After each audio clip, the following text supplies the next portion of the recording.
El amor y la lucha TLGB en tiempos de bicentenario. Capítulo 3. Vivir con orgullo, historias de resistencia y amor en Bolivia. Historia 19. Contra el miedo, 2 hijos y una revolución. Por años, fui activista en silencio.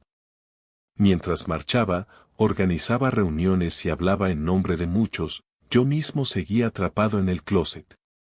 Tenía miedo. Miedo al rechazo, miedo a mi familia, miedo incluso de otros activistas. Sí, María Galindo me aterrorizaba. Su voz atronadora, su actitud de barricada, su rechazo frontal a los hombres. Cada vez que me invitaban a un debate con ella, sudaba frío. ¿Cómo iba yo, un activista novato y aún con miedo de decir que era gay, a pararme frente a esa fuerza arrolladora? Pero aprendí. La leí. La enfrenté. Y un día, ya no me temblaron las piernas. Ese día, supe que estaba listo para enfrentar a cualquiera, ministros, senadores, policías, quien sea. 30 años han pasado desde que comencé en ADESPROC. Entré como voluntario, luego facilitador, y terminé siendo el responsable. Me especialicé en incidencia política, aprendí a leer entre líneas, a negociar derechos en el Congreso, a convertir marchas en reformas. Pero nada me preparó para la mayor revolución de mi vida, ser padre. No estaba en mis planes. Siempre pensé que tener hijos era postergarse. Pero un viaje a Tarija y una pregunta de mi prima me cambió el rumbo. ¿Para qué trabajas? La pregunta no era sobre dinero. Era sobre sentido. Volví con esa idea zumbándome la cabeza. Pensé, ¿y si adopto? Yo mismo ayudé a modificar el código niño, niña, adolescente para permitir la adopción a personas LGBT. ¿Por qué no ejercer ese derecho? 9 meses después, como un embarazo, llegaron mis hijos. Primero uno, luego, Combo. Viene con su hermanito, me dijeron las abogadas. Sentí frío. Me vi como esas mujeres a las que en la ecografía les dicen que vienen mellizos. Pero acepté. Recalculé mi vida. Universidad por 2, ropa por 2, amor por 2. Todo cambió. Y luego vino el segundo miedo, ¿cómo les cuento que soy gay? No sabía cómo.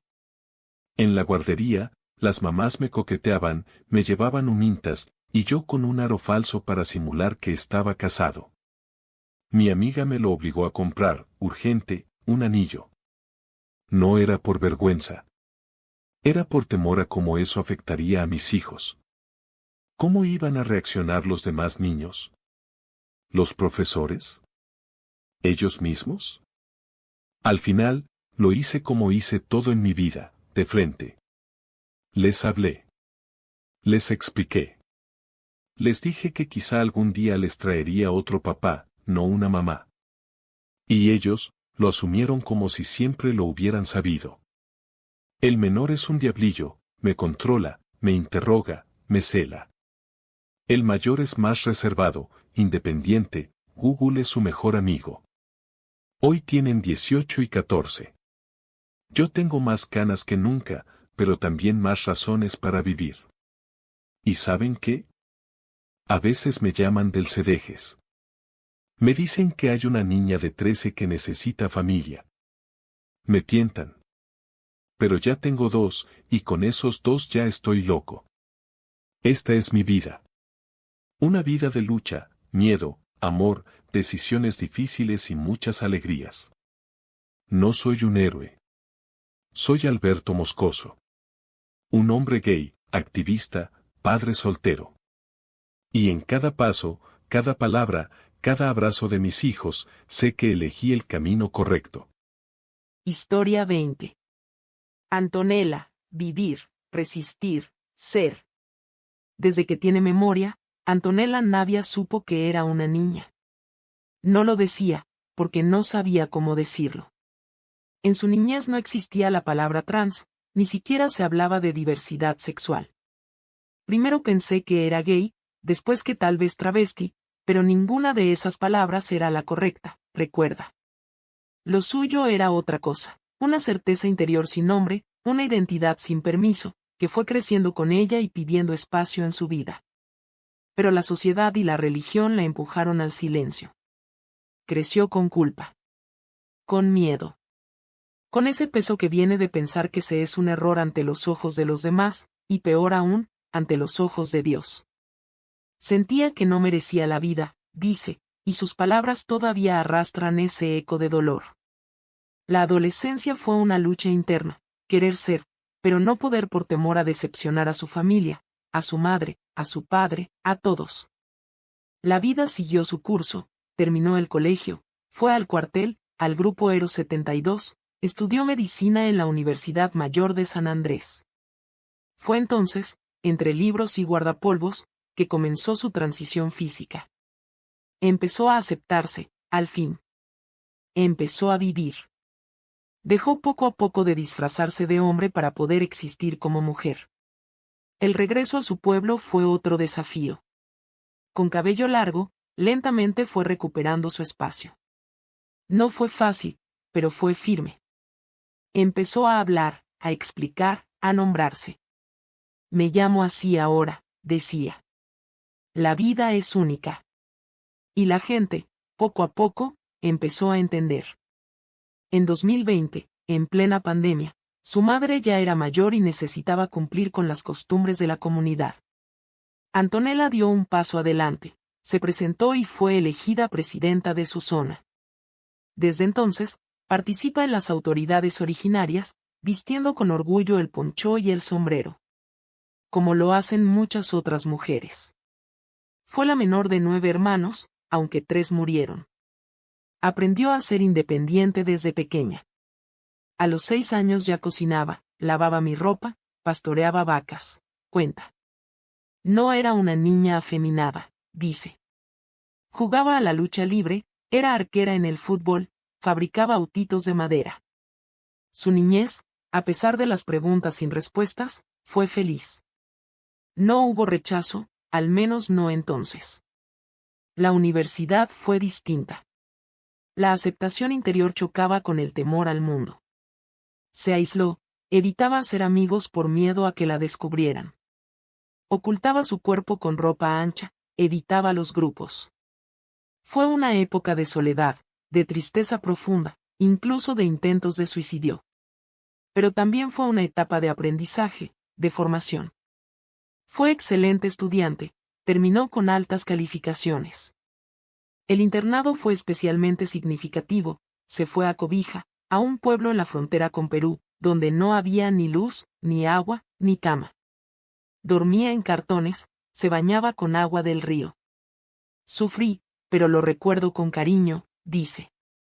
Al volver, participó en el primer Miss Travesti en La Paz, y ganó. El programa se transmitió por televisión. Algunas enfermeras la reconocieron en el hospital. Fue entonces cuando, por primera vez, se atrevió a decir, sí, soy yo. Y ese pequeño momento de validación, ese usted estaba linda de una enfermera, le dio el impulso para salir del closet definitivamente. Desde ahí empecé a vivir como Antonella, dice. Se graduó en 2008 como la primera mujer trans de su carrera. Pero todavía llevaba un nombre masculino en sus documentos. Fue imposible conseguir trabajo. Tuvo que llevar al Estado a juicio para cambiar su identidad. El proceso duró años. También demandó a la universidad para que cambiara su título. Una abogada se reía de mí, así que le metí otro juicio, recuerda con ironía. En 2013, finalmente, todo se alineó, nombre, sexo legal, documentos. Todo decía, por fin, lo que ella sabía desde niña. Mientras tanto, se formó en sexología, participó en talleres, se convirtió en activista. Soñaba con una ley de identidad de género en Bolivia, como en Argentina o España. Y trabajó para lograrlo. Su generación fue la del cambio. La que dejó de sobrevivir para empezar a vivir con dignidad. Nosotras logramos la ley, pero fue sobre los cuerpos de quienes vinieron antes, las golpeadas, las perseguidas, las silenciadas, afirma. Hoy, Antonella trabaja con otras mujeres trans en salud, realiza pruebas de VIH y acompaña procesos de terapia hormonal. Observa con ternura a las chicas más jóvenes, que comienzan su transición a tiempo, que ya no tienen que ocultarse tanto como ella. Estamos en otra época, me parece bien que haya ese cambio. Ojalá vivan la post-transexualidad y sean felices. Y concluye, como quien pronuncia una verdad ancestral. Las mujeres trans somos indestructibles. Hemos existido desde el principio de la humanidad. Y vamos a seguir existiendo. Historia 21. Silene Salazar Guarita, la marimacha que desobedeció al patriarcado. Por las calles de Santa Cruz camina una mujer con el cuerpo en rebelión. Se nombra india, lesbiana, lesbofeminista. Su voz, cuando habla, lleva los ecos de Chayapata, los silencios de El Alto, y las tempestades de todo un país que aún se resiste a mirar de frente a sus hijas disidentes. Es Silene Salazar Guarita, ingeniera industrial, doctora en bioingeniería, pero sobre todo, activista tenaz y fundadora de una genealogía lesbofeminista en Bolivia. Silene no llegó sola a esta lucha. La trajeron los pasos de Mary, su madre quechua hablante que alguna vez le negó la lengua, y de Celia, su abuela, cuyas memorias aún recorren las espinas del cuerpo. Cuando se asumió lesbiana a los 15 años, no solo le dolió la decepción familiar. Dolía el sistema entero. Pero fue recién en 2008, con la fundación de la Red de Mujeres Lesbianas y Bisexuales de Bolivia, Red LB-BOL, que su cuerpo se volvió trinchera pública. Soy lesbiana, dijo, en un país donde decirlo es aún un acto revolucionario.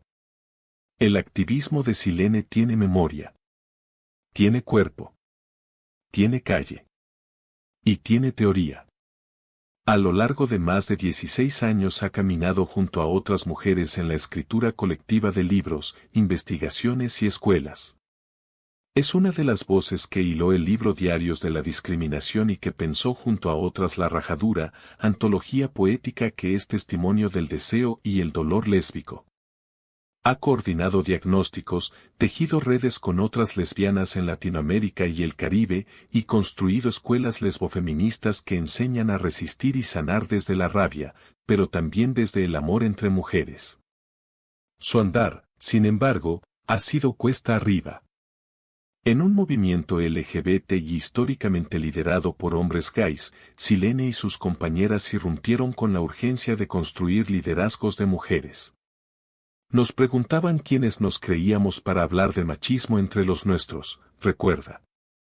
Por colla, por joven, por lesbiana, la quisieron silenciar. No pudieron. Fue el feminismo el que le ofreció palabras para nombrar su exilio, su cuerpo, su deseo.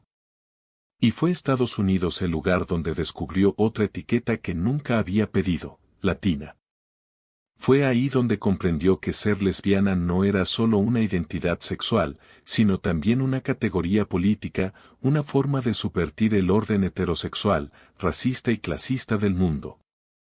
Nuestros cuerpos no son tierras para sembrar hijos ajenos, parece decir cuando habla del patriarcado en las comunidades indígenas. Aunque se nombra india, lo hace desde la crítica, con el dolor de saberse desplazada por no querer parir. Negarte a ser madre es como negarte a ser mujer, afirma. Esa violencia, insiste, tiene raíces profundas. Desde niña se nos enseña a servir, a callar, a obedecer. Migrar a la ciudad no borra eso.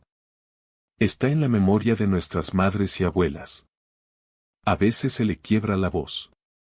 Como cuando lee el poema de Karina Vergara Sánchez, soy lesbiana en una nación que compulsivamente me persigue. Soy gorda en la cuna de la tortura estética. Y es en esa lectura donde Silene deja de ser una y se vuelve muchas. Voces, cuerpos, memorias.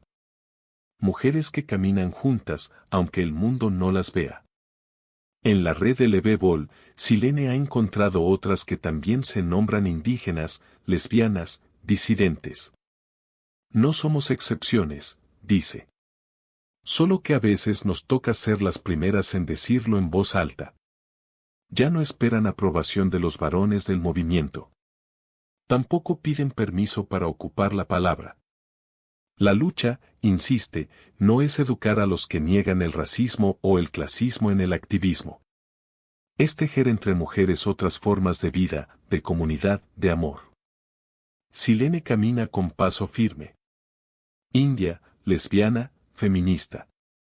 Así se nombra. Así se revela. Así se construye. Historia 22. Pelusa, entre migración, lucha y lentejuelas. Por más de 40 años, Roberto Guzmán ha caminado las calles de Santa Cruz con la frente en alto, aunque la vida haya querido bajársela 1000 veces. Lo conocen como Pelusa, un apodo que heredó en su adolescencia, cuando aún jugaba fútbol en La Paz, imitando los regates de Maradona para impresionar a su padre y ocultar lo que realmente era. Un joven que ya intuía que su vida no seguiría el guión esperado. Pelusa emigró a Santa Cruz siendo apenas un adolescente. Tenía 15 años y una maleta llena de ilusiones: estudiar, trabajar, ser libre. Pero la realidad fue dura. Lo que encontró fue rechazo, machismo y puertas cerradas. No vi trabajo, no vi estudio. Empiezan a cuestionar tu manejamiento, recuerda. Se refugió en el mercado, donde vendía casetes y discos. Allí, al menos, sentía algo de respeto. Era comerciante, y entre los puestos y la gente de a pie encontró un poco de paz. No pasó mucho para que el transformismo tocara su vida. La fascinación por el arte, el brillo, los certámenes de belleza, las compañeras travestis que desafiaban todo desde la pasarela de una discoteca o una plaza. El transformismo para mí es un arte, dice Pelusa. No logró hacer su transición. No tuvo los recursos ni el apoyo. Pero organizó, impulsó, sostuvo ese arte para que no desapareciera. Convirtió su anhelo personal en un motor colectivo. Su activismo nació hace más de 2 décadas, cuando se organizó la primera marcha LGBT en Santa Cruz. Una jornada que quedó marcada por el miedo y la violencia. Fueron apedreados, gaseados, insultados. No hemos soltado la bandera, recuerda con orgullo. Aquella marcha fue semilla de un movimiento. Se unieron, se fortalecieron, crearon espacios propios. Hacían fiestas, recaudaban fondos, construyeron comunidad. Pero la vida siguió siendo cuesta arriba. El VIH golpeó fuerte. El COVID les obligó a cerrar su oficina. Aún esperan que Santa Cruz tenga un consejo de diversidad. Sabemos que en La Paz funciona bien, pero acá no quieren. Hacen caso de misa, dice, con esa mezcla de ironía y resignación. Pelusa nunca participó en un certamen, aunque lo deseaba. No por falta de ganas, sino por falta de recursos. Pero sí los organizó. Convirtió mi Santa Cruz transformista en un evento esperado por toda la comunidad LGBT cruceña. No hagamos que esto se pierda, dijo cuando ya nadie más quería encargarse. Y lo hizo. Hoy, a sus casi 57 años, Pelusa sigue soñando. Sigue enseñando prevención, hablando de derechos humanos, recogiendo fragmentos de historias de migración, discriminación y resistencia. Sigue siendo un faro para quienes, como él, llegaron a esta ciudad buscando vida, y encontraron lucha. Porque Pelusa, más que un apodo, es un símbolo. De identidad, de coraje, de dignidad. Y su historia no cabe en un closet.